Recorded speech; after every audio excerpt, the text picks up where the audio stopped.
MLA थे, शिक्षक मतदार संघ, पदवीधर मतदार संघ, स्थानिक स्वराज्य मतदार संघ, वाड़ा के थे, बराबर है, डानू के खासदार थे, उत्तर मुंबई के राम नाईक से लेके गावित से लेके सब थे।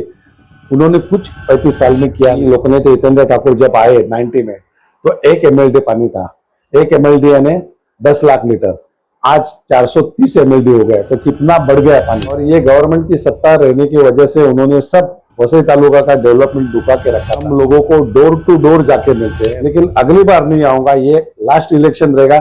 ये बार मैं इलेक्शन लड़ूंगा, चुन के आने के बाद सबके काम करूंगा और आगे चल के नए जनरेशन को जो भी हेल्प करना है वो मैं करूंगा। नमस्कार, आप देख रहे हैं टीवीपी न्यूज, मैं राकेश तिवारी। इस वक्त हम बहुजन विकास आघाड़ी के इस दिग्गज चेहरा जो कि 10 साल से नगर सेवक भी नहीं है, कोई पद पे नहीं है, लेकिन जहां जाते हैं कुछ न कुछ अपना परिवर्तन करके दिखाते हैं। कहा जाता है कि जब तक आदमी कुछ करके नहीं दिखाता तब तक उसे कोई मानता नहीं। मानना यह है लोगों का कि एक चेहरा तो ऐसा चाहिए जो हमारे लिए परिवर्तन कुछ करके दिखाए। अज्जू पाटिल जी हमारे बीच में हैं, इन्होंने जहां जहां जिम्मेदारी ली वहां वहां काम करके दिखाया। इस वक्त विराट ईस्ट की जितनी सीटें हैं बहुजन विकास आघाड़ी की, इनके दायित्व में है और इन पर निर्भर है कि किसे किस तरह से जीत के लाना है। सर नमस्कार। नमस्कार सर, आप कितने साल पहले नगर सेवक थे? मैं तो करीबन 5 बार नगर सेवक बन चुका हूँ, उसमें से 2 बार अनअपोज आया हूँ, वो भी वेस्ट में से विराटनगर बिन विरोध आए? बिन विरोध आया हूँ। लोगों का प्यार है, काम करने का हमारा ढंग अलग है। हम पार्टी जात धर्म पंथ कुछ मानते नहीं है, सब अपने हैं, ऐसे समझ के काम करते हैं, तो ये इलेक्शन के टाइम काम में आता है। जी, इस वक्त आपके प्रमुख चेहरे और किस किस सीट की दावेदारी पे, किस किस सीट को जिता के लाना आपके कंधों पर भार दिया गया बहुजन विकास आघाड़ी से?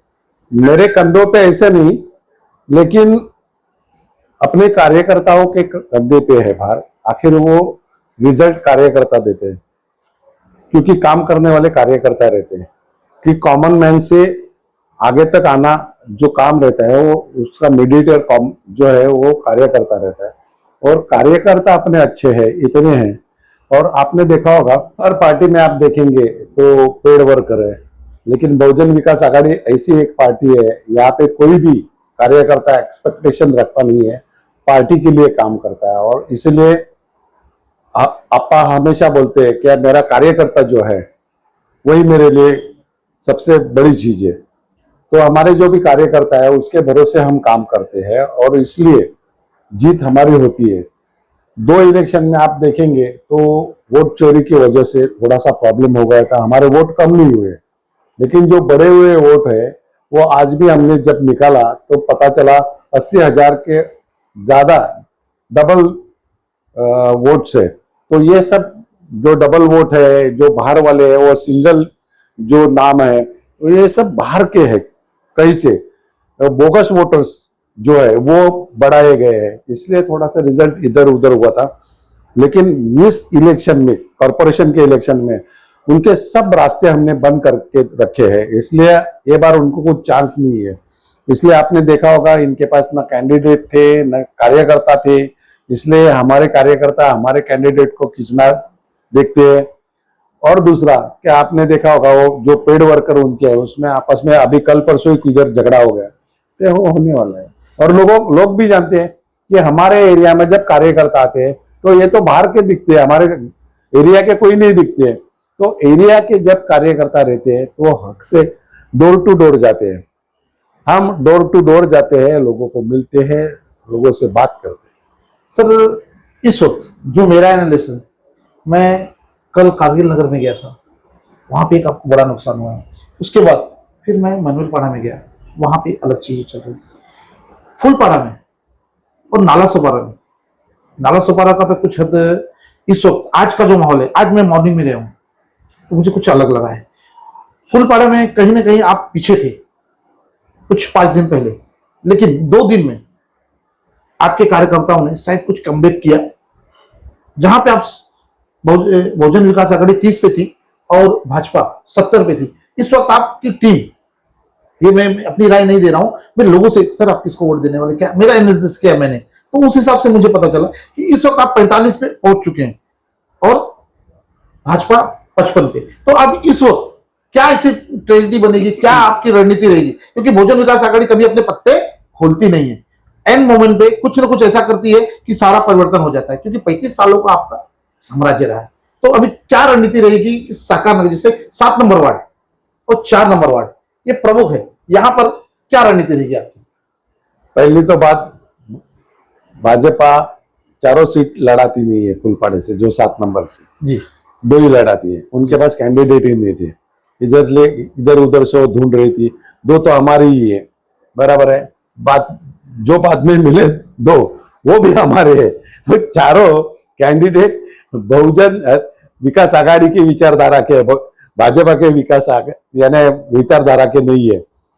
लोगों को मालूम है किनको वोट देना है, क्या करना है, लोग स्ट्रेटेजी जानते हैं क्या करना है, और बहुजन विकास आघाड़ी के पीछे क्यों रहते हैं। तो आप यहाँ वहां के रहवासी है, आपको पता है हर कैंडिडेट के बारे में क्या है क्या नहीं है, वो आप जानते हैं। रही बात 4 नंबर की, तो 4 नंबर में भी जो कैंडिडेट है भाजपा के, वो कहाँ से आए हैं आपको मालूम है, लोगों को मालूम है। जब लोकनेता हितेंद्र ठाकुर कैंडिडेट देते हैं तो उनके दिमाग में कुछ न कुछ रहता है, और ऐसे कैंडिडेट देते हैं कि लोगों को समस्या नहीं रहनी चाहिए, लोगों के पास जाने वाले उम्मीदवार चाहिए, ऐसे उम्मीदवार देने की उनकी कोशिश रहती है। और मेरे से ज्यादा आप जज करेंगे कि ये एरिया में क्या क्या परिवर्तन होने वाला है, क्या क्या होने वाला है। हम लोगों को डोर टू डोर जाके मिलते हैं, उनकी समस्या सुनते हैं, और जो प्रॉब्लम है क्या है, अभी मैं ज्यादा तो नहीं बोल सकता, किसी के ऊपर एलिगेशन नहीं कर सकता, जो समस्या है वो किसकी वजह से है, क्या है, ये लोग भी जानते हैं, हम भी जानते हैं। बाकी रही बात ऐसी कि जो हम 10 साल से जो काम पे है, जो मिशन पे है, हम काम कर रहे हैं, होने वाला है, जो प्लानिंग किया है, वो सभी काम लेके भाजपा भी लोगों के पास जा रही है और बोल रही है कि हम ये काम करने वाले हैं। लोगों को मालूम है कि बाबा ये तो इन्होंने आश्वासन दिया था, इनकी प्रोसीजर चालू है, ये करने वाले हैं, यानी वो पार्किंग का रहे हो या ब्रिज का रहो, अस्पताल का, यानी सब चीजें जो बहुजन विकास आघाड़ी ने शुरुआत की है उसका क्रेडिट लेने के लिए ये कोशिश करते हैं। लेकिन लोगों को मालूम है कि ये तो उनकी प्रोसीजर चालू है, उसका श्रेय हितेंद्र ठाकुर जी को, बहुजन विकास आघाड़ी को ही जाने वाला है। तो मुझे लगता है कि ये 4 नंबर वार्ड है, उसमें 90% लोग जो है वो पुराने हैं। जहां पे नए लोग आते हैं तो कंपैरिजन मुंबई से करते हैं, उनको मालूम नहीं रहता है कौन क्या है, किसने काम किया है, किसने नहीं काम किया है। और लोगों को यह भी मालूम है कि 5 साल बहुजन विकास आघाड़ी की सत्ता नहीं थी, ये गवर्नमेंट की सत्ता थी, और ये गवर्नमेंट की सत्ता रहने की वजह से उन्होंने सब वसई तालुका का डेवलपमेंट रुका के रखा था, क्योंकि लोग भड़के और एलिगेशन लोकनेता हितेंद्र ठाकुर पे हो, ऐसा उनका ये प्लानिंग था। दूसरी रही बात ये कि जब बंबई का विकास चालू हो गया तो 1976 में ये तय किया गया कि भाई ये डेवलप बंबई हो जाएगा, तो उसके बाजू में रायगढ़ से लेके भिवंडी, कल्याण, वसई तक जो लोग बढ़ने वाले हैं, जो बस्ती बढ़ने वाली है, उसके लिए अभी से प्लानिंग करना चाहिए। इसलिए 76 से MMRDA, उस वक्त BMRDA था, MMRDA बना। उसके चेयरमैन कौन रहते हैं? तो CM साहब रहते हैं। अभी BMRDA ने या MMRDA ने ये एरिया में ध्यान दिया नहीं, 76 से कुछ काम नहीं किया, यहीं पे नहीं, रायगढ़ से लेके भिवंडी, कल्याण से सब जगह कुछ काम नहीं किया। फिर लोकनेता हितेंद्र ठाकुर भड़क गए, उन्होंने स्वर्गीय डावखरे साहब को लेके सबको इकट्ठा किया और बोला ये पैसा जो है वो बंबई के बाहर खर्चा करने के लिए है, उनका तो 50,000 करोड़ के ऊपर बजट है, उधर क्यों खर्चा कर रहे हैं। तभी से वो बाहर खर्चा चालू हो गया, और उसकी वजह से जो मेन रोड होने वाले हैं, जो ब्रिज होने वाले हैं, रेलवे ओवर ब्रिज होने वाले हैं, जो पहले से सैंक्शन करके रखे हैं, वो प्रोसेस में, रोड ओवर ब्रिज है वो प्रोसेस में, ये सब काम होने वाले हैं। सिर्फ लोगों को ये गुमराह करते हैं कि हम कर रहे हैं, बुकलेट बांट रहे हैं, स्कैन करके देखो, ये सब बोल रहे हैं। ये सब चीजें जो है वो बहुजन विकास आघाड़ी ने करके रखी है, उसकी नींव रखी है और वो होने वाला है। पानी का तो आपको मालूम है कि लोकनेता हितेंद्र ठाकुर जब आए 90 में तो 1 MLD पानी था। 1 MLD यानी 10 लाख लीटर, आज 430 MLD हो गया। तो कितना बढ़ गया पानी, और आगे चल के 50 साल तक पानी की समस्या नहीं रहने वाली है। पानी अभी इतना ज्यादा हो गया, सिर्फ डिस्ट्रीब्यूशन लाइन जो है उसका काम मेजर है, वो पार्ट में वो चालू है। आपने देखा होगा 14 टंकी का ओवरहेड वाटर टैंक का भी काम चालू है। तो ये सब जनता को मालूम है और वो गुमराह करने के लिए क्रेडिट अभी ये ले रहे हैं, जबकि इनके सीएम थे, इनके MP थे, इनके इतने साल में 35 साल में इनके इतने MLA थे। शिक्षक मतदार संघ, पदवीधर मतदार संघ, स्थानिक स्वराज्य मतदार संघ, वाड़ा के थे, बराबर है, डानू के खासदार थे, उत्तर मुंबई के रामनाइक से लेके गावित से लेके सब थे। उन्होंने कुछ 35 साल में किया नहीं। लोगों का यही था कि भाई, ये लोगों को एक ही मालूम था, हितेंद्र ठाकुर। लोगों को दूसरे ये कौन थे, क्या थे, उनका कुछ लोगों को लेन देन नहीं। इसलिए ये लोगों को गुमराह करते हैं कि 35 साल में कुछ नहीं किया, कुछ नहीं किया। तो 35 साल इनके ही लोग थे। और आप देखेंगे जो जितने भी कॉरपोरेशन है महाराष्ट्र में, तो मुंबई के बाहर या सिटी के बड़े सिटी के बाजू में जितने भी कॉरपोरेशन है, सबसे बेहतरीन काम ये वसई विरार का है। आप सिर्फ यही पे देखेंगे तो पालघर नगर पालिका देखो, डानू नगर पालिका देखो, जवाहर नगर पालिका देखो, या कुलगांव, बदलापुर, ये सब जो है ना, जाके देखो तो एकदम बेकार सिचुएशन है। नवी मुंबई ये सिडको ने बनाई हुई है, किसी बिल्डर ने नहीं बनाई है। वो सिडको ने सबका कॉमन मैन का जमीन ले लिया और वो प्लानिंग करके किया है, इसलिए थोड़ा सा उधर अलग आपको लगता है, लेकिन एज अ बिल्डर उन्होंने किया है, लोगों के लिए कुछ किया नहीं है। मेरा आखिरी सवाल सर, थोड़ा गंभीर सवाल है।